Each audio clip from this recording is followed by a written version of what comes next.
third, we have MinoTOR, Brian Grabowski. He's right over here. Come on up. Round of applause for Brian, please. Thank you.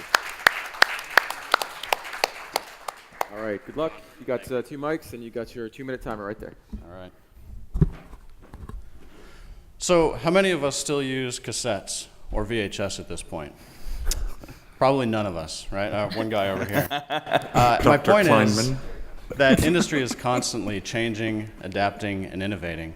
And if you don't, you get left behind. The functional beverage industry is no different, yet all too often we're presented with the same Me Too products. We can't allow antiquated ideologies about what a sports or functional beverage should be perpetuate today's market. Because fitness enthusiasts are pushing themselves harder than ever before, and they deserve the very best in sports nutrition. They deserve a functional beverage that's actually functional. So today, I'm incredibly happy to introduce all of you to MinoTOR. MinoTOR is a convenient 16.9-ounce functional beverage that provides the energy, endurance, strength, and recovery that meet the needs of an active lifestyle. Our formula uses ultra-micronized, cold water-soluble ingredients that mix completely clear, so no foam and no sediment. We use no artificial colors, flavors, or preservatives, and we're also gluten-free, lactose-free, and vegan. With only 50 calories per serving and 4.2 grams of amino acids, MinoTOR allows you to train harder, longer, and recover faster. So here's to setting new standards and revolutionizing functional beverages. My name is Brian Grabowski, and this is MinoTOR. Thank you. Nicely done. Performance you can feel. John, did you feel it?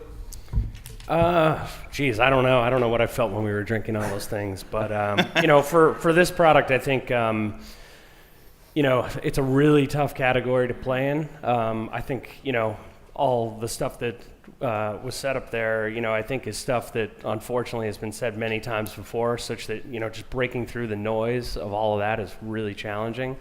I'm not quite sure that this is a product that's going to be able to do that. Mm-hmm. Rebecca, along those same lines, do you think that MinoTOR has enough right now to kind of make its way into that market? Well, I don't know this category super well, but I did feel like it was a lot like everything else out there. And I wasn't in love with the packaging. It was a little bit polarizing. Maybe it's just the female, or just it's so occasion-based. So I think it's going to have to do a little bit more to break through. Mm-hmm. Kevin, what do you think of the product? Well, I think when you're looking at, you're going to have to go out and communicate a message, and you're going to have to spend money on marketing. There's so many messages on this. It serves so many functions, rather than having more of a singular function, that it's extremely broad. Too many things it's trying to speak to. Mm-hmm. Fred, in terms of the brand name itself, do you think this is something that resonates with consumers or will resonate with consumers? Yeah, it's an interesting play, the MinoTOR name. I think it's a sort of a take on Minotaur, but it's so mythical beast, power. I don't quite get that through the packaging. To me, the formulation aspect is a lot like a body armor, but they're not saying it in a very succinct or concise way that's easy for me to understand. I think the other thing is sport drinks tend to be led by flavor. You look at Gatorade or Powerade, it's all like red, green, blue, whatever, and they all have a flavor associated with them. This one didn't have any communication on the front panel, so I wasn't sure what to expect, and so the flavor sort of hit me over the head once I tried it. Mm-hmm. Ken, you get the last word. I think, to err on the side of science with functionality is, it's sort of where the category was and not where it's going. And the other thing that strikes me as being an amber flag is when you have to say premium on your label, that's not part of the message that should have to be conveyed with the word. Okay. All right, next up we have you.